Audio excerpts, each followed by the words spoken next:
Налах дүүргийн 6 дугаар хороо буюу хүмүүсийн сайн мэддгээр тэрэлж амралтын газар, тэрэлж тосхон. Энэ нь болохоор Улаанбаатар хотоос 70 км даслагдсан. Нийслэлээс Налах дүүргээс 40 км даслагдсан ийм суурин байд юм аа. Манайх болохоор нутаг дэвсгэрийн харьяаллаар бол Улаанбаатар хотын Налах дүүрэг тарилагддаг. Зүүн талаараа бол Эрдэнэ сумын 3 дугаар баг тэрэлжийн голынхон зүүн талд оршдог. Ингээд ер нь бол уулархаг газар хинтийн нурууны салбар улсад байршдаг. Далайн түвшнээс дээш 1300 м өндөрт өргөгдсөн аялал жуулчлалын бүс нутаг гэдгээр бас онцлогтой.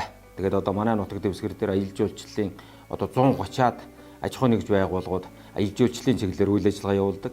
Манай суурьшмал иргэдүүл харьцангуй төвөгдөр боловч одоо аялал жуулчлал, амралт, зугаалгын улиралд, зуны улиралд бол одоо явуулын хүмүүс маш их хэрж зорчдог. Тэргээрээ бас одоо бусад одоо суурин газруудыг бодох нь онцлог. Айл өрхөд чи хог хаягдлаа одоо холиод тутгаад ингээд хийгээд дээрээс нь ус хийгээд хөлдөөгөө тэгээд тэр задгаа хайн хамгийн гол нь тэр чинь юу хэлж яах вэ зэрэг аюулгүй их манай хүмүүсийн хувьд бол их хүч тамир барсан, их цаг хугацаа алдсан ийм ажил байдаг байсан. Англи жалгаснараа нэгдүгээр савлгаатай болгож байгаа юм. Хоёрдугаар төрөлжүүлж байгаа хамгийн чухал юм. Ингэснээрээ яаж нөө дахин ашиглах одоо хог хаягдлыг тусад нь ялгаад ашиглах боломжгүй хог хаягдлыг тусад нь ялгана гэдэг чинь эдийн засгийн хувьд ч мөн одоо ариун цэвэр одоо тогтчлтын хувьд ч гэсэн их олон талын ач холбогдлыг эндээс бид нар харж байна. Хамгийн гол нь юу гэхтэй зэрэг бид нар одоо хог хаягдлыг ялгаж ангилдаггүй байх үед ачиж исэн хогны объем хэмжээ маш их байсан. Ангилж ялгаснараа бол тэр 50% хүртэл буурч чадаж байгаа нь хамгийн одоо гол үр дүнтэй ажил. Өөрөөр хэлбэл энэ маань юу хэлж яах вэ гэхтэй зэрэг аливаа зүйлчин дандаа эдийн засгийн тооцоонд эдийн засгаар л явдаг санхүүдээр л тулгуурлаж явдаг учраас тэр хэмжээгээр одоо санхүүг хэмнэн гэсэн үг илүү одоо бага зардал гаргана гэсэн үг. Ажлын ачааллыг маш сайн одоо бууруулж өгсөн.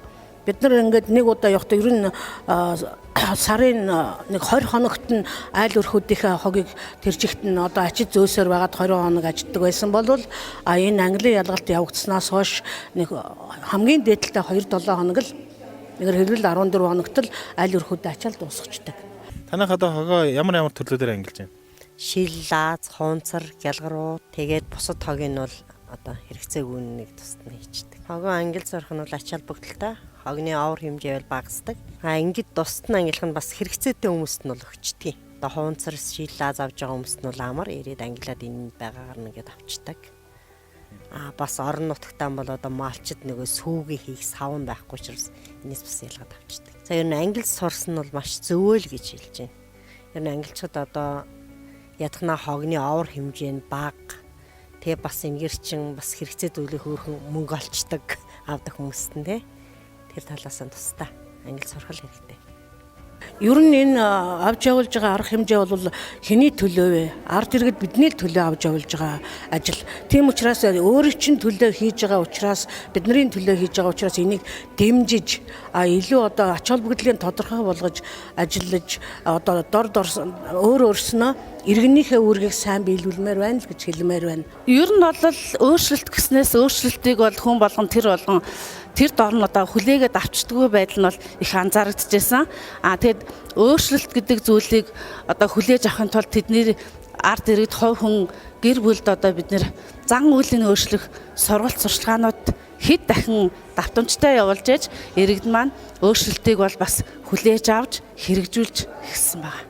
Энэ төслийг хэрэгжүүлснээр хогоо одоо их усүр дээр нь англи ялгаснаар хэр зэрэг одоо эзэлхүнтэй хог хаягдал гардаг болсон гэсэн тэр тал дээр одоо бүгдээрээ хамтарч ажиллаад бас маш үр дүнтэй хэрэгжүүлсэн байгаа.